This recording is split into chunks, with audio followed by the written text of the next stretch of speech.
வணக்கம். ஓம் குருவே போற்றி. வெல்கம் டு ஸ்ரீ யோகம். இன்னைக்கு நம்ம பார்க்க போறது பார்த்தீங்கன்னா காகபுஜண்டர் பெருநூல் காவியம். காகபுஜண்டர் பார்த்தீங்கன்னா ராமருடைய குருநாதர் வசிஷ்டருக்கு பார்த்தீங்கன்னா குருவானவர். இப்போ பார்த்தீங்கன்னா காகபுஜண்டருடைய சீடர் பார்த்தீங்கன்னா வசிஷ்டர், வசிஷ்டருடைய சீடர் பார்த்தீங்கன்னா ராமர். இப்போ வசிஷ்டரே காகபுஜண்டர்கிட்ட தான் ஞான உபதேசம் கேட்கிறாரு. அவருக்கு சொல்லப்பட்ட நூல் தான் பார்த்தீங்கன்னா இந்த பெருநூல் காவியம்ங்கிற நூல். அதுல முக்கியமான பாடல்கள் பார்ப்போம். சாஸ்திரத்தின் தத்துவமே ஆதி நூலாம், தனையறிய சொன்னாரே பிறவி நீங்க அப்படிங்கிற. சாஸ்திரத்தின் தத்துவமே ஆதி நூல்னு பார்த்தீங்கன்னா இந்த சாஸ்திரங்கள்ல, சித்தர் சாஸ்திரங்கள்ல இந்த நூல்களில் சொல்லப்பட்டிருக்கிற விஷயம் எல்லாமே பார்த்தீங்கன்னா ஆதி நூல் அப்படிங்கிறாங்க. அதாவது சொல்லிக்கிற தத்துவங்கள், விளக்கங்கள் எல்லாமே பார்த்தீங்கன்னா ஞானங்கள் எல்லாமே ஆதி நூலுங்கிற அந்த ஞான நூல்ல இருந்து வந்ததுதான் அப்படிங்கிறது. அதாவது இதுதான் ஒரிஜினல் இருந்து வந்த விஷயங்கள் தான். நாங்கள் சொல்ற தத்துவங்கள் எல்லாமே அந்த ஞானத்து ஒரிஜினல் ஞானத்திலிருந்து வந்ததுதான் அப்படின்னு சொல்றாரு. தனையறிய சொன்னாரே பிறவி நீங்க. தன்னை அறியணும். தன்னை அறியன்னா தன்னை பத்தி, அதாவது உடனே நம்ம சிந்தனையெல்லாம் கிடையாது, இந்த உடம்பை பத்தி. இது இங்க மெடிக்கலா தான் சொல்றாரு. அதாவது தன்னை பத்தி, தன் உடம்பை பத்தி, இந்த உடம்பு என்ன, இதுக்குள்ள என்னென்ன விஷயம் இருக்குதுன்னு தெரிஞ்சுக்கிறதுக்கு தான் தனையறிய சொன்னாரே பிறவி நீங்க. இதை தாண்டினதுக்கு அப்புறம் தான் இந்த உடம்பு, மனசு, ஆன்மா எல்லாம் தெரிஞ்சதுக்கு அப்புறம் தான் பிறவி நீங்கும் அப்படின்னு சொல்றாரு. பாத்திரத்தில் இதை அறிந்தால் யோகம் என்பார். பாத்திரத்தில் இதை அறிந்தால் யோகம் என்பார் அப்படின்னு பாத்தீங்கன்னா, பாத்திரமா இந்த உடம்பு தான். இந்த உடம்பு ஒரு பாத்திரம். அப்ப பாத்திரம் ஒரு பொருள்.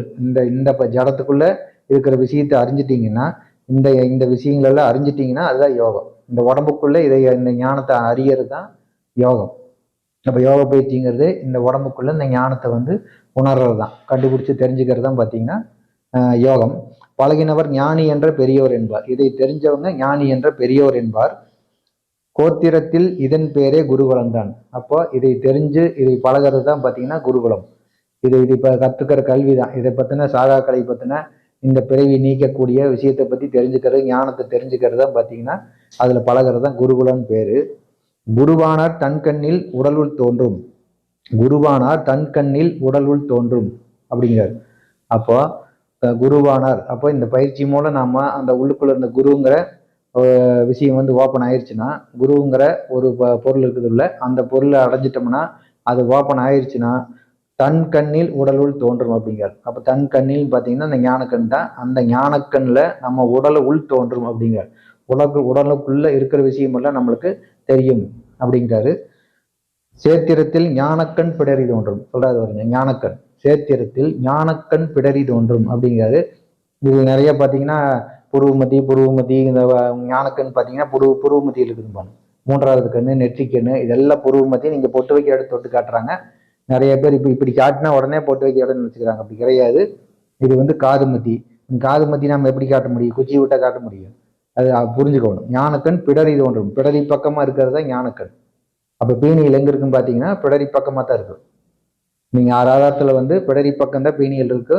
அது உங்களுக்கு அனட்டாமியில போய் பாத்தீங்கன்னா தெரியும். பீனியல் இருக்கிற இடம் பாத்தீங்கன்னா ஒரு துளி பின்னால்தான் இருக்கு.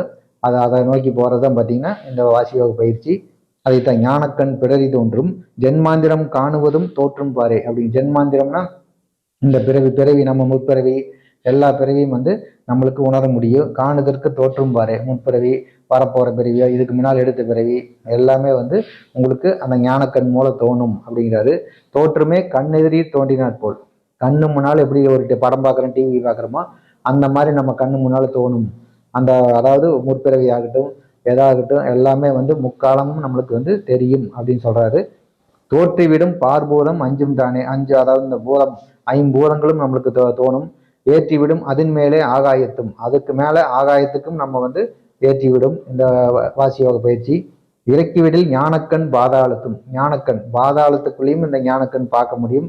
பாதாளங்கிறது நம்ம உடம்புக்குள்ளதான் சொல்றாரு.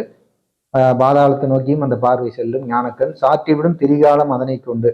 எல்லாமே இறந்த காலம், நிகழ்காலம், அதாவது எதிர்காலம், நிகழ்காலம், இறந்த காலம் அத்தனையுமே முக்காலத்தையுமே உணரக்கூடியது. தன்னுடலை பகுத்தறிந்தே செல்வம் தானும். தன்னுடலை பகுத்தறிந்த செல்வம் தானும். தன் உடலை பகுத்தறிந்த, இங்கேயும் மெடிக்கல் தான் பேசுறாரு, இங்கேயும் சப்ஜெக்ட் தான் பேசுறாரு. தன் உடலை, இந்த உடம்ப பிசிக்கல் பாடியை பகுத்தறிந்த அப்படிங்கிறார். பாட்டா நீ தெரிஞ்சுக்கிற வரைக்கும் செல்வம் தானும் கூற்றிலிடும் கூற்றுவனார் எதிரே நிற்பார். அப்போ இதை தெரிஞ்சுக்கிறதே மிகப்பெரிய செல்வம். இந்த உடம்பை வந்து பகுத்து ஆராய்ந்து பகுத்து அறிந்து இதை பத்தி உடம்பை பத்தி அக்கு வேற அணி வேற பிரிச்சு அதை பத்தி நாலேஜ் பார்த்தீங்கன்னா அதுதான் செல்வம். கூற்றிவிடும் கூற்றவனர் எதிரே நிற்பார் அப்படிங்கிறார். அதாவது யமனும் எதிரே நிற்பான், கொன்றவனும் சண்டையிடான் சிநேகன் தானே அப்படிங்கிறார். அப்ப யமன்கிற அந்த உயிர் எடுக்கக்கூடிய அந்த கோலை அப்படிங்கிற சொல்லக்கூடிய விஷயமெல்லாம் யமனா இந்த உடம்ப உயிரை கெடுக்கிற விஷயம் எல்லாம் நம்ம முன்னால் நிற்கும். அதையும் வந்து அதையும் வந்து கொன்றவனும் சண்டையிடான், அவனும் வந்து அந்த யமனும் கூட நம்மளுக்கு சிநேகமாயிருவான், நம்ம கூட சண்டை போட மாட்டான், சிநேகமாயிருவான் அப்படின்னு சொல்றாரு. இப்போ காகபுலிண்டர் என்ன சொல்றாருன்னு பார்த்தீங்கன்னா ஃபுல்லாவே வந்து உடம்பை பற்றி தான் சொல்றாரு. அவர் ஞானமே வசிஷ்டருக்கு என்ன உபதேசம் பண்றாரு, இந்த உடம்பு வந்து உடம்புக்குள்ள என்னென்ன விஷயம் இருக்குதோ இதெல்லாம் நீ வந்து தெரிஞ்சுக்கிட்டீங்கன்னா இதுதான் யோகம். இதை உள்ளுக்குள்ள உடம்புக்குள்ள நம்ம உணரும் போது அது யோகமாகுது. அப்போ ஞானக்கண் தோன்றுறது, ஞானக்கண்ணால முக்காலம் உனக்கு உணர முடியும். அப்போ இதனால் பிறவி நீங்கும் அப்படிங்கிறாரு. இதில் சொன்ன தத்துவங்கள் எல்லாமே வந்து வழி வழியா வந்தது தான், சித்தர் நெறியில வழி வழியா வந்த விஷயங்கள் தான், ஞானங்கள் தான், மேலவர்கள் கொடுத்தது தான் அப்படின்னு வந்து காகபுலிண்டர் சொல்றாரு. காகபுலிண்டருடைய யோகத்தை பத்தி வசிஷ்டர் சொல்லி கொடுக்குறாரு. அது என்னன்னு பாருங்க. வாத பித்த சிலேத்துமத்தை போக்குவீரே அப்படிங்கிறார். வாத பித்த சிலேத்துமத்தை போக்குவீரே, இந்த முக்குணங்களையும் தோஷங்களையும், அதாவது வாதம் பித்தம் சிலேத்துமா, இதை போக்குவீரே. போக்குவீர் என்று சொல்லி போக்கத்தானே. அப்ப இது என்ன போக்குவீர்னா அந்த வாத பித்த சிலேத்துமத்தை வந்து பேலன்ஸ் பண்ணணும். போக்குறதுன்னா போக்க முடியாது, இதை வந்து அழிக்க முடியாது. மூணையும் பேலன்ஸ் பண்ணி கரெக்டா நடக்கணும். பேலன்ஸ் மூணுமே பேலன்ஸா இருக்கணும். எது அதிகமா போனாலும் எது மிகுந்தாலும் நோய் தான். வாதம் பித்தம் சிலேத்துமா எது மிகுந்தாலும் குறையினும் நோய் தான் அப்படிங்கிறது வைத்தியலுடையது. பார்த்தீங்கன்னா அதை சொல்றாரு. போக்குவீர் என்று சொல்லி போக்கத்தானே பொருளதனை சொல்லி வைத்தேன் இடங்கள் தோறும். அப்போ பொருள் அதனை சொல்லி வைத்தேன் இடங்கள் தோறும்னா இதுக்கு தேவையான விளக்கங்கள் எல்லாம் நான் எல்லா இடத்துலையும் கொடுத்த சாஸ்திரத்துல நூல்கள் கொடுத்துருக்கிறேன். நாக்கு மேல் அண்ணாக்கு உண்ணாக்குள்ளே, நாக்குக்கு மேல் இருக்கிற அண்ணாக்கு உள்நாக்குள்ளே நடுத்தமரை தான் திறந்தால் உச்சி வாசல். நடுத்தமரைங்கிற அந்த 10ஆம் வாசலை அந்த ஒரே ஒரு ஹோல்ஸ் தான், அதை ஓபன் பண்ணா உச்சி வாசல். மூக்கு மேற்தண்டினிலே முனை மூக்குக்குள், மூக்கு மேற்தண்டினிலே முனை மூக்குக்குள். இது கூட நீங்க நல்லா தெரிஞ்சுக்கலாம். மூக்கு முனைனா இந்த முனை, அதாவது இந்த முனையா இல்லை மேல் இருக்கிற நுனியா, இதெல்லாம் மூக்கு நுனினாவே எதுன்னு நினைச்சுக்கிறாங்க, தெளிவா சொல்லிக்கிறாரு. மூக்கு மேற்தண்டினிலே, மூக்கு மேல் தண்டினிலே முனை மூக்குக்குள்ளே அப்படின்னு சொல்லியிருக்காரு. அப்ப முனை மூக்குனா இங்க முனை இருக்குது, முனை மூக்குக்கு உள்ளே முளைத்தெழுந்த வாசி வர பார்த்த பேர்கள். அந்த இடத்துல இருந்து முளைத்தெழுந்து வாசி வரும் பார்த்த பேர்கள். அந்த வாசி வர்ற இடத்த அந்த இடத்துல தான் உதிச்சு வருது அப்படின்னு அந்த இடத்த பார்த்த பேர்கள், அந்த இடத்த உணர்வால பார்த்தவங்களுக்கு தாக்குவார் புருவநடு மேலே பார்ப்பார். தாக்குவார் புருவநடு மேலேனா அந்த அண்ணாக்கு வாசல் முதலே சொல்லிட்டாரு. அண்ணாக்கு வாசல் உள்நாக்குக்கு மேல அந்த தமர் வாசலுக்குள்ள வாசி அந்த இடத்துல உருவாகி வருது, அதை பாருங்கள். புருவநடு மேலே பார்ப்பார் தமர் வாசல் அடைத்திருக்கும் பூட்டுத்தானே. அப்ப தமர் வாசல் அடைத்திருக்கும் பூட்டுனா இந்த கோலை ஜவ்வு மாதிரி இருக்கிற ஒரு ஜவ்வு தான் பாத்தீங்கன்னா அடைச்சிருக்கு, மெல்லிய ஜவ்வு. அது வந்து பாத்தீங்கன்னா நம்ம கரிசாலை சாறு போட்டு கிளீன் பண்ணிக்கலாம். அது வந்து வள்ளலாருன்னு சொல்லியிருப்பாரு, எல்லா சித்தரும் சொல்லுவாங்க. கரிசாலை சாறும் நெய்யும் கலந்து அண்ணாக்கள் வச்சோம்னா ஒரு மாசம் வச்சிங்கன்னா போதும். டெய்லி காலையில அது வந்து நம்ம இடத்த சுத்தம் பண்ணிடும், அந்த கோலை வந்து நீக்கிடும். பூட்டு உடைத்து கண்டவர்கள் மெத்த உண்டு. பூட்டு உடைத்து இந்த புருவ பூட்டுங்கிற அந்த 10ஆம் வாசலை உடைத்து கண்டவர்கள் நிறைய இருக்கிறாங்க. புத்தியுள்ளோர் அவர்களே சித்தர், அவர்கள் தான் சித்தர்கள். அந்த பூட்டை உடைச்சு பார்த்தவங்க சித்தர்கள் அப்படின்னு சொல்றாங்க. ஆட்டம் எதிர் காண்பார்கள் அநேகம் காட்சி. ஆட்டம் எதிர் காண்பார்கள், அப்ப அந்த பூட்டு உடைச்சு அந்த பீனியல் ஏரியாக்குள்ள போய் ஆட்டம் எதிர் காண்பார்கள் அநேகம் காட்சி. அப்ப ஆட்டம்னா பாத்தீங்கன்னா இந்த இடத்துல வந்து அசைவுன்னு பண்ணோம்னா உணர்வுனால போனீங்கன்னா அந்த இடத்துல அசைவு கவனிக்க முடியும். அந்த அசைவினால் அநேகம் காட்சி கிடைக்கும். அம்மம்மா வென்றார்கள் சுத்த வீரர். அப்ப அவ்வளவு அருமையான கண்கொள்ளா காட்சிகள் கிடைக்கும், அந்த தரிசனங்கள் கிடைக்கும். அம்மம்மா வென்றார்கள் சுத்த வீரர் காட்டம் விறகைதாமல் தீயிடாமல் அப்படிங்கிறார். அதாவது என்ன சொல்றாருன்னா கதிர்மதிக்கு மத்தியது புருவமத்தி. அதாவது இந்த இடத்துல வந்து விறகைதாமல் தீயிடாமல், விறகு வைக்காம தீ வைக்காம அந்த இடத்துல நம்ம ஒளியை பார்க்க முடியும். அதாவது விறகுனால தீ மூட்டாமைய அந்த இடத்துல ஒளி வரும் அப்படின்னு சொல்றாரு. கதிர்மதிக்கு மத்தியது புருவமத்திங்கிறார். கதிர்மதினா இந்த சூரியன் சந்திரனுக்கு நடுவான இடம் தான் புருவமத்தி. ரெண்டு நடுவுல சேர்ந்த இடம், அதாவது ரெண்டுக்கு நடுவான இடம் பார்த்தீங்கன்னா அந்த புருவமத்திங்கிற இடம், ரெண்டும் சேர்ற இடம். நாட்டமிட கோபுரத்தின் வாசல் பூட்டு நாசிமுனை புருவமத்தி திறந்து கொள்ளே அப்படிங்கிற. நாட்டமிட கோபுரத்தின் வாசல் பூட்டு, அப்ப கோபுரத்துடைய வாசல். அப்ப கோபுரத்துடைய வாசலே பாத்தீங்கன்னா இந்த 10ஆம் வாசல் சொல்றாரு. கோபுரங்கிறது இப்ப நம்ம மூளையை சொல்றாரு, தலையை சொல்றாரு. தலையில் இருக்கிற அந்த மூளை பகுதி தான் வந்து கோபுரம் சொல்றாரு. நம்ம வந்து சிவாலய ரகசியத்தில் பாத்தீங்கன்னா இந்த கோபுரங்கள் நம்ம தலைக்குள் இருக்கிறது தான் அடுக்கடுக்கா கட்டிக்கிறாங்க அப்படிங்கிற சொல்லியிருக்கிற ஏற்கனவே நம்ம கிளாஸ்ல சொல்லிக்கிறோம். அதாவது பாத்தீங்கன்னா இந்த கோயில் இருக்கிற கோபுரங்கள் 10 அடுக்கு, நம்ம தமிழ்நாட்டு கோயில்லாம் பாத்தீங்கன்னா அடுக்கடுக்கா கோபுரங்கள்ல அதுல பூரா சாமி இருக்கு. இது எல்லாமே வந்து உள்ள இருக்கிற விஷயங்கள் தான். இந்த கோபுரம் பாத்தீங்கன்னா இங்க வந்து கோபுரத்தின் வாசலுக்கு இந்த 10ஆம் வாசல் தான் வந்து பூட்டு இருக்குது அப்படிங்கிறாரு. இது திறந்தா தான் நம்ம உள்ள போக முடியும் அப்படின்னு சொல்றாரு. அப்போ கோபுரத்தின் வாசல் பூட்டு நாசிமுனை புருவமத்தி திறந்து கொள்ளு அப்படிங்கிற. நாட்டமிட, அந்த இடத்துல நாட்டம், நம்ம மனசு அங்க நாட்டம் ஆச்சுனாவே போது அந்த பூட்டு திறந்து கொள்ளும், அப்ப நீ உள்ள போலாம் அப்படிங்கிற. திறந்து கொண்டு மேலேற நெற்றி மார்க்கம், திறந்து கொள்ள மேல் ஏற, திறந்து கொண்டு மேல் ஏற நெற்றி மார்க்கம். நெற்றி மார்க்கம் மேல் நோக்கி நாம வந்து திறந்து மேல் நோக்கி நாம் நகரும் பொழுது தீய வழி நடவாதே மூக்கின் மார்க்கம். சூப்பரா சொல்றாரு பாருங்க, தீய வழி நடவாதே மூக்கின் மார்க்கம். அப்ப இந்த வாசி வந்து மேல் நோக்கி ஏறணும், அதாவது தலைக்குள்ள போய் 10ஆம் வாசல் வழியா மேல் நோக்கி செல்லணுங்கிற சொல்றாரு. மூக்கு நோக்கி போகாதேங்கிறாரு. தீய வழி நடவாதே, கெட்ட வழி என்னன்னா மூக்கு வழியா போயிட போகுது. இந்த வாசி வந்து மூக்கின் வழியா போச்சுன்னா எல்லாருக்கும் நார்மலா போறது அப்படி. அப்போ உள்ள போய் அடங்கணும் அப்படிங்கிறாரு. அப்ப வெளியே மூக்கு நோக்கி போச்சுன்னா அது தீய வழி, கெட்ட வழி, உடம்புக்கு எடுக்கிற வழி அப்படின்னு சொல்றாரு. மறந்துவிடல் ஆகாது தினமூர் காலம், மறந்துவிடல் ஆகாது தினமோர் காலம். தினம் ஒரு தடவையாவது மறக்காம இதை செய்யணும். வாய் குதட்டல் ஆகாது அடக்கமாகில். இதை வந்து பேசி சும்மா வந்து வாய் குதட்டல், அதாவது நம்மளுக்கு அந்த அனுபவம் வந்துருச்சு, இந்த அனுபவம் வந்துருச்சு, எனக்கு அது தெரிஞ்சு இருந்துச்சுன்னு சும்மா அதை பத்தி பேசிட்டு இருக்காம அடக்கமாகில் அப்படிங்கிறார். நீ மௌனமா உட்காந்து நீ தனியா பயிற்சி பண்ணினா மட்டும்தான் சுரந்து வீழும். அதாவது பால் அமிர்தங்கிறது சுரந்து வீழும் மனதில் தானே அப்படிங்கிறது. பாருங்க, பால் அமிர்தம் சுரந்து வீழும் மனதில் தானே அப்படிங்கிறது. அப்ப மனசுல அதை உணர முடியும் அப்படிங்கிறது. அந்த பாலமிர்தம் சுரந்து விழுகிறத மனசுனால உணர முடியும். தூங்கினவர் போல் இருக்கும் ஏங்கிடாதே, தூங்கினவர் போல் இருக்கும் ஏங்கிடாதே அப்படிங்கிறது. அப்ப அந்த நிலை பாத்தீங்கன்னா, அந்த போத நிலைங்கிறது பாத்தீங்கன்னா அந்த அமிர்தம் உள்ள டோபமைன் செரட்டனின் தான். இந்த டோபமைன் இந்த மாதிரி ஹார்மோன்ஸ் உள்ள சுரக்க அந்த இடத்துக்கு போகும்போது சுரக்க ஆரம்பிச்சிடும். அது சுரக்கும் போது தூக்கம் வர மாதிரி அந்த போதை மயக்கம் இருக்கத்தான் செய்யும். அதை வந்து ஏங்கிடாதே அப்படிங்கிறாரு. அதுலயே வந்து நீ வந்து மயங்கி உட்கார்ந்துடாத.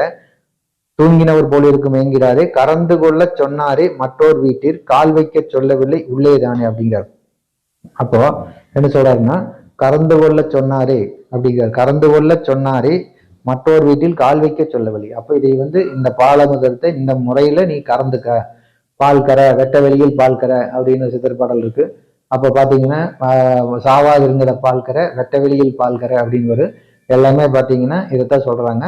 மேல இருக்கிறத இந்த அமிர்த பாலுங்கிற ஞானப்பால் வந்து நீ வந்து சுரக்க வையி, சுரந்து நீ கறந்து கொள்ளு, மற்றொரு வீட்டில் கால் வைக்க சொல்லவில்லை உள்ளேதானே அப்படிங்கிறார். அப்ப இது வந்து என்ன சொல்ல வர்றாரு பாத்தீங்கன்னா, சாஸ்திரங்களை படிங்க, அதுலயே எல்லாமே இருக்குது. அதை நீ பயிற்சி பண்ணுங்க. நீங்க உட்காந்து உள்ளுக்குள்ளதான் அனுபவம் பெறணும் முடியும். இதுக்கு போய் நீங்க அவங்ககிட்ட இவங்ககிட்ட போக வேண்டிய அவசியம் கிடையாது. அப்ப நீங்க வந்து இங்க இருக்கிற அதாவது புரியாதவங்ககிட்டலாம் போய் நம்ம உட்கார்றோம், பெரிய தாடி விட்டுருக்கானுங்க, இல்லைன்னா ஆசிரம் போட்டுக்கிறானுங்க, இல்லைன்னா ஃபவுண்டேஷனுங்கிறானுங்க, ட்ரஸ்ட்டுங்கிறானுங்க, எவன் வீட்டுக்கும் போக வேண்டிய இல்லைங்கிறாரு. மற்றொரு வீட்டில் கால் வைக்க சொல்லவில்லை உள்ளேதானே அப்படிங்கிறார். நீ உள்ள கால் வையே, நீ உள்ளுக்குள்ள வந்து நீ இந்த பயிற்சி மூலம் உள்ள போய் உள்ளுக்குள்ள கால் வையே, மற்றவங்க வீட்டுல நீ கால் வைக்கிறதுக்கு தேவையில்லை, எவங்கிட்டையும் போக வேண்டியதில்லை அப்படிங்கிறத காதல் சொல்றாரு. இந்த நூல்லையும் இந்த மாதிரி பாத்தீங்கன்னா நிறைய சொல்லியிருப்பாரு. அடுத்தது பார்ப்போம். உள்ளேதான் பாலமிர்தம் வடியும் என்பார். உள்ள போனீங்கன்னா பாலமிர்தம் வடியும் என்பார். உண்ட அன்னம் பசி அடக்கும் வாரதாகும். உண்ட அன்னம் சாப்பிட்ட சாப்பாடு எப்படி உங்களுக்கு பசி அடக்குதோ அது மாதிரி இந்த பாலமிர்தம் உங்க பசியை அடக்கும். அப்ப பசி குறையும். அப்ப பாத்தீங்கன்னா பயிற்சி கரெக்டா இருந்துச்சுன்னா தானாவே பசி குறையும், சாப்பிட்றது குறையும், சாப்பாட்டு மேல இருக்கிற இன்ட்ரெஸ்ட் குறையும், பசி எடுக்காது. ஆனா சாப்பிட்ட மாதிரி எனர்ஜி இருந்துட்டே இருக்கும். எப்பவுமே எனர்ஜியா இருப்பாங்க. சாப்பிடாம இருந்தாலும் அது பெருசா பாதிக்காதவங்களுக்கு அந்த எனர்ஜி உள்ள ஊறிட்டே இருக்கும். அப்போ நிறைய பேர் பாத்தீங்கன்னா இப்போ சுகர் பேஷண்ட்ல பாருங்க, அந்த டைமுக்கு சாப்பிடலன்னா அவங்களால இருக்க முடியாது. கையெல்லாம் நடுங்க ஆரம்பிச்சிடும், அந்த மாதிரிலாம் பிரச்சனை பண்ணுவாங்க. பசி தாங்க மாட்டாங்க. பசி தாங்காம பசிக்குதுன்னு சொன்னாங்கன்னாவே தெரிஞ்சுக்கலாம் உள்ளுக்குள்ள வந்து உடம்பு பிளட்ல அந்த விட்டமின்ஸ் குறையுது, சத்து குறைபாடு ஆகுதுன்னு தெரிஞ்சுக்கலாம். அப்ப அதுக்கு உண்டான உணவு எடுக்கணும். இது வந்து இந்த பயிற்சியில ஒரு ஸ்டேஜ் வரும்போது பாத்தீங்கன்னா தானாகவே பசி குறைஞ்சு ஒரு நாள் சாப்பாடே தேவையில்லைங்கிற அளவுக்கு ஆயிடும். இப்போ பசி தாகமெல்லாம் இல்லாமல் இருக்கிற நிலையில ரொம்ப அட்வான்ஸ் நிலை. அப்போ அந்த மாதிரி வாழ்க்கை முறையும் மாறணும். இப்போ நீங்க நார்மல் லைஃப்ல இருந்துட்டு நாம் வந்து சாப்பிடாம இருக்கோம்னு சொல்லிட்டு சாப்பிடாமையும் இருக்கணும், தொழிலும் பண்ணணும், எல்லாமே பண்ணோம்னா நடக்காது. நீங்க அப்போ அது வந்து நமக்கு என்ன மாதிரி அமைப்பு இருக்குதுங்கிறது அவங்க சுயமா அவங்களுக்கு என்ன அமைப்பு இருக்குதோ அது கிடைக்கும். அப்போ நீங்க சாப்பிடாம இருக்கணும்னு நினைச்சு பண்ணக்கூடாது, நீங்க கட்டாயப்படுத்தி பண்ணக்கூடாது. தானாகவே அது குறையும், நல்லாவே குறையும். நீங்க பயிற்சி மட்டும் கரெக்டாக பண்ணிட்டு வந்தீங்கன்னா தானாகவே சாப்பாடு குறைஞ்சிடும். சாப்பிட்றதெல்லாம் குவான்டிட்டி குறையும், அப்புறம் நேரம் குறைஞ்சிடும், அப்படியே கொஞ்சம் கொஞ்சமா குறைஞ்சிடும். அதுதான் கரெக்டான ப்ரொசீஜர். தெல்லினேன் இது விவரம் தெரிந்து கொள்ளு, தெளியாட்டால் யான் சொன்ன சூச்சம் பாருங்கிறார். அப்போ அது நான் சொல்ற விவரத்தை தெரிஞ்சுக்க, தெரியலன்னா நான் சொன்ன சூச்சம் பாருங்க, நான் சொன்ன மெத்தடை பாரு அப்படிங்கிறார். என்ன அண்ணாக்கு மேல அந்த நாட்டத்தை கொண்டு போய் பாருங்கிறத அவர் சொல்ற சூச்சம். கல்லேதான் வடியும் என்பார் உச்சி வாசல், கல்லே வடியும் என்பார் உச்சி வாசல், கட்டறுத்தால் கோலையல்லோ வடியுமல்லோ அப்படிங்கிறார். கட்டறுத்தாலே கோலை வடியுமல்லோங்கிறார். அதாவது கல்லு வடியுது அப்படிம்பாங்க, உச்சி வாசல் வந்து அப்படியே கல்லு வடியுது, அப்படி கல்லு மாதிரி அவ்வளவு தேநாட்டு வடியுதுன்னு சொல்லுவாங்க. இது வந்து கோலை வடியுது அப்படிங்கிறார். கட்டறுத்தால் கோலை வடியுமல்லோ அப்படிங்கிறார். அப்ப இந்த உச்சி வாசல் 10ஆம் வாசல் திறந்துருச்சுன்னா கோலை தான் ஃபர்ஸ்ட் பாத்தீங்கன்னா, அந்த உச்சி நீருங்கிற பித்த நீர் பாத்தீங்கன்னா உச்சி நீர் வந்து கோலை தான் ஃபர்ஸ்ட் இருக்கும். அந்த கெட்ட நீர் எல்லாம் ஃபர்ஸ்ட் இறங்கும். அது வந்து பாத்தீங்கன்னா நம்மளுக்கு பார்த்தா என்னமோ இறங்குதுன்னு சொல்லுவாங்க. ஆனா இறங்குறது எல்லாமே பாத்தீங்கன்னா அந்த கெட்ட நீர் கோலை நீருங்க. தொண்டையில் வந்து காரி தள்ளும்னே சித்தர்கள் சொல்லுவாங்க. தொண்டையில் இறங்கி காரி தள்ளும்னு நிறைய பேர் சொல்லுவாங்க. அந்த கோலை நீர் வந்து காரி தள்ளும் அப்படிம்பாங்க. அது வந்து உண்மையிலே கேட்ட கிருமி நீர்கள், அதாவது நோய் கிருமி நீர்கள் பாத்தீங்கன்னா அந்த நீர்கள் தொண்டை நாக்கு வழியா நம்மளுக்கு காரி தள்ளும். அப்ப வடியும் என்பார் உச்சி வாசல், கட்டறுத்தால் கோலை வடியுமல்லோ, பிள்ளையால் இதுவரையார் மட்டியாகும் அப்படிங்க. அப்ப கோலை வடியுங்கிறத தெரிஞ்சுக்குங்க. இது தெரியாம நீங்க வந்து புரியாம நினைச்சிட்டு இருக்காதீங்க, கல்லு வடியுன்னு நினைக்காதீங்க. ஃபர்ஸ்ட் கோலை தான் வடியும். பேசினால் யான் அறுக்க மேற்சென்றேனே அப்படின்னு, பேசினார் யான் அறுத்து மேற்சென்றேனே அப்படிங்கிறாரு. அப்ப பாத்தீங்கன்னா யான் அறுத்து மேற்சென்றேன்னா அவரு சென்றதை சொல்றாரு. அவர் வந்து நான் இந்த கோலை அறுத்து நான் மேல சென்றேன் அப்படின்னு அவருடைய சொந்த அனுபவத்தையே சொல்றாரு காகபுஜண்டர். சென்றேனே உச்சி நீர் தாயேயாகும், சிரசில் உள்ள நீரெல்லாம் வாழையாகும். அப்பாருங்க, உச்சி நீர் வந்து சென்றேனே உச்சி நீர் தாயேயாகும், உச்சி நீர் தான் தாய் அப்படிங்கிறார். உச்சியில் நின்றுட்டு இருக்கிற நீர் தான் தாயேயாகும் அப்படிங்கிறது. அதுதான் வந்து சக்தி அப்படிங்கிறாரு. சிரசில் உள்ள நீரெல்லாம் வாழையாகும், சிரசில் உள்ள நீரெல்லாம், தலையில் இருக்கிற நீரெல்லாம் பாத்தீங்கன்னா வாழையாகும் அப்படிங்கிறது. அது அத்தனையுமே மூச்சு காத்தா மாறும், அத்தனையும் சக்தியா மாறும் அப்படிங்கிறார். சென்றேனே உச்சி மேல் கபால ஓட்டில், சென்றதினால் உச்சியின் கீழ் கோலை கண்டேன். உச்சி மேல் கபால ஓட்டில் கிட்ட போகும்போது உச்சியின் கீழ் கோலை கண்டேன் அப்படிங்கிறார். அப்ப உணர்வால செல்லும் போது உச்சியின் கீழ் கோலை கண்டேன். சென்றேனே அது இறக்க முட்டி நானே, அந்த கோலையை இறக்க முட்டி நானே, சீக்கிரத்திலே உடைத்தேன் கதவைத்தானே. அந்த கோலை இறக்கிறதுக்காகத்தான் இந்த கதவை 10ஆம் வாசல் திறந்து நான் முட்டி நான் வந்து அந்த கதவை வாசியினால இந்த கதவை திறந்தேன், உடைத்தேன் கதவைத்தானே. சென்றேனே அக்கதவின் தாளே கோலை தீயிட்டு நான் எரித்தேன் மேலே தீயே. அப்படி அந்த 10ஆம் வாசல் கதவோடைய தாள் என்னன்னு பாத்தீங்கன்னா அதை பூட்டி இருக்கிறது கோலை. அந்த கோலையை தீயிட்டு நான் எரித்தேன் மேலே தீயே அப்படிங்கிறது. அப்போ தீயிட்டு நான் எரித்தேன், அப்ப தீங்கிறது இந்த மூச்சு தான். மூச்சு பாத்தீங்கன்னா ரேசகம் பண்ணும்போது பாத்தீங்கன்னா நிறைய பேர் பாத்தீங்கன்னா சந்திரகலையில ஓட்டும்பாங்க. சந்திரகலையில எவனாலே ஓட்ட முடியாது, நல்லா தெரிஞ்சுக்கங்க. ரேசகம்னாலே அது சூடு காத்து தான். இதை வந்து சந்திரகலையில் ஓட்டு, இடகலையில் ஓட்டு, பிங்கலையில் ஓட்டுன்னு சொல்றாங்கன்னா அவன் மடையன்னு தெரிஞ்சுக்கங்க, மூளை இல்லாதவன், அவனுக்கு அனுபவம் கிடையாதுங்கிறது தெரிஞ்சுக்கங்க. சந்திரகலையில ஓட்டுனா சந்திரகலையில் ஓட்டவே முடியாது. முதல் மூச்சு காத்துன்னு வெளியே வந்துட்டா அது வந்து ரேசகம் தான். ரேசகம் சூடு தான். அந்த சூடு தான் சொல்றாரு நான் எரித்தேன் மேலே தீயிட்டு. அப்ப இந்த சூடு காத்துனால அந்த கோலையை சூடு மூலம் அண்ணாக்கு மேல் நோக்கி நம்ம மனசை செலுத்தும் பொழுது அந்த சூடு காட்டுப்பட்டு அந்த கோலை ஒளிஞ்சது. தீ என்றால் மூலக்கணல் உச்சி வாசல் தீண்டி விட்டு மேலேறி தீபஜோதி. தீ என்றால் மூலக்கணல் உச்சி வாசல் தீண்டி விட்டு மேலேறி தீபசோதி அப்படிங்கிறார். தீ என்றால் மூலக்கணல், தீ என்றால் மூலக்கணல் இந்த மூலாதாரம், கீழே இருக்கிற மூலாதாரத்துடைய அக்னி சக்தி தான் பாத்தீங்கன்னா மூலக்கணல். அது உச்சி வாசல் தீண்டி விட்டு மேலேறி தீபசோதி அப்படிங்கிற. உச்சி வாசல் 10ஆம் வாசலை தீண்டி விட்டு அதை போய் தொட்டு மேலேறி அதை உடைச்சு மேலே போனதுக்கு அப்புறம் தீபஜோதி. நீ என்றால் நான் தெரிய ஜோதி சொல்லும் அப்படிங்கிறார். நீ என்றால் நான் தெரிய ஜோதி சொல்லும். அப்ப அந்த ஜோதி வந்து நம்மளுக்கு எல்லா ஞானத்தையும் கொடுக்கும். நீ என்றால் நான் தெரிய ஜோதி சொல்லும். நிமிஷம் முதல் எக்காலும் நிகழ்த்தும் ஜோதி. நிமிஷம் முதல் எக்காலும் நிகழ்த்தும் ஜோதி. எந்நேரம் நம்ம உடம்புல இருக்கிற அந்த ஜோதி தான்.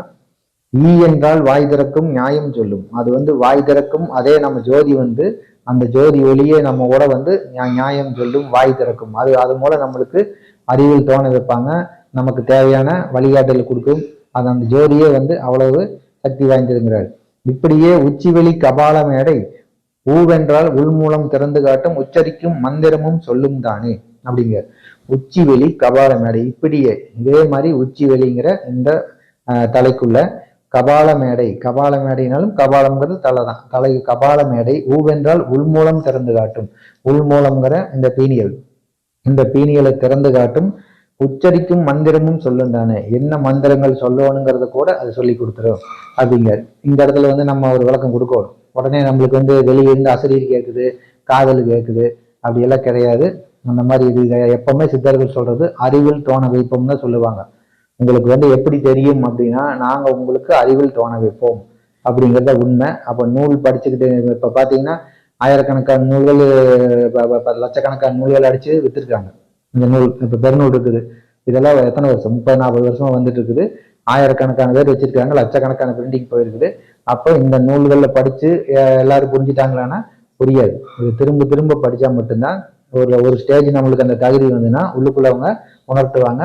அப்ப வந்து அறிவில் தோணுங்கிறத அவங்க சொல்றாங்க. அதனால அதைத்தான் இங்கேயும் சொல்றாரு, மந்திரமும் சொல்லும் தானேங்கிறார். நமக்கு என்ன தேவைங்கிறத சொல்லு, உள்ளேயே சொல்லுமே கபாலத்தில் சேர்ந்த வாசி. பாருங்க, கபாலத்தில், அந்த கபாலத்துக்குள்ள போய் சேர்ந்த மூச்சு காத்து அது பேசும், அது சொல்லும்.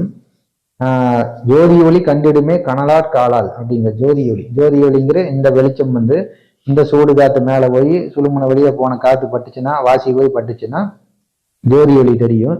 நில்லுமே மூலதளம் வாசி கொண்டு நிமிர்ந்திருந்து பார்க்கவுமே பிடரி ஏறும். நில்லுமே மூலதளம், மூலதளம்ங்கிற இந்த மூலாதாரத்துல வாசி கொண்டு பார்க்கும்போது கீழ் மூலத்துல கணேசருடைய இடத்துல மூச்சு காத்த வச்சு பார்க்கும் பொழுது நிமிர்ந்திருந்து பார்க்கவுமே பிடரி ஏறும். நிமிர்ந்திருந்து நேரா முதுகெலும்பு நேரா இருந்து பார்த்தோம்னாவே அந்த மூச்சு தானாவே பிடரி ஏறும் அப்படிங்கிறார்.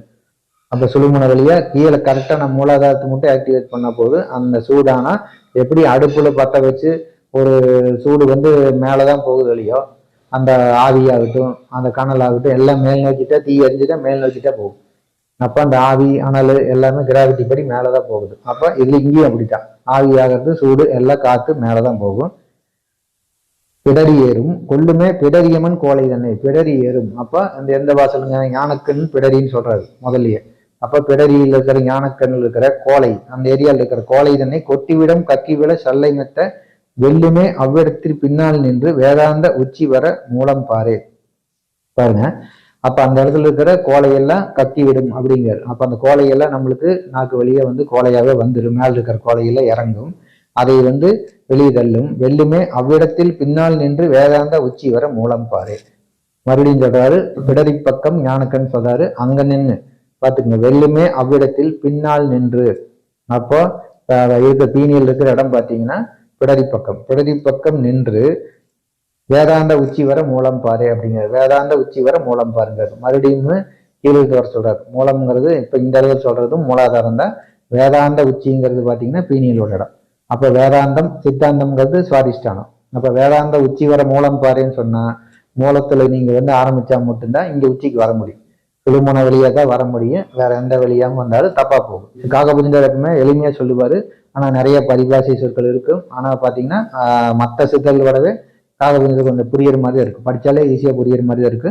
ஆனா பயிற்சி எல்லாம் பாத்தீங்கன்னா இந்த மாதிரி அருமையா சொல்லி கொடுப்பாரு, விளக்கமாவும் சொல்லுவார். அதனால காகபுஜந்தருடைய எழுத்து நடையே பாத்தீங்கன்னா வித்தியாசமா இருக்கு, எளிமையாவும் இருக்கு. இப்ப இந்த காலத்துல என்னென்ன நடக்குதோ அதையும் கூட அப்ப கரெக்டா எழுதி வச்சிருப்பாரு. இந்த காலத்துல என்னென்ன நடக்குது, இப்ப இந்த காலத்து மக்கள் எப்படி இருக்கிறாங்கிறது, குணங்கள் எப்படி இருக்குங்கிறதெல்லாம் அப்பவே அவர் சொல்லி வச்சிருப்பாரு. இதை திரும்ப திரும்ப கேளுங்க, இந்த ஞானத்தை கேளுங்க. மீண்டும் மறுபடியும் காகபுஜந்தர் இருந்தே பார்ப்போம். நிறைய இருக்குது வருது. அடுத்த பதிவிலிருந்து அதையும் பார்ப்போம்.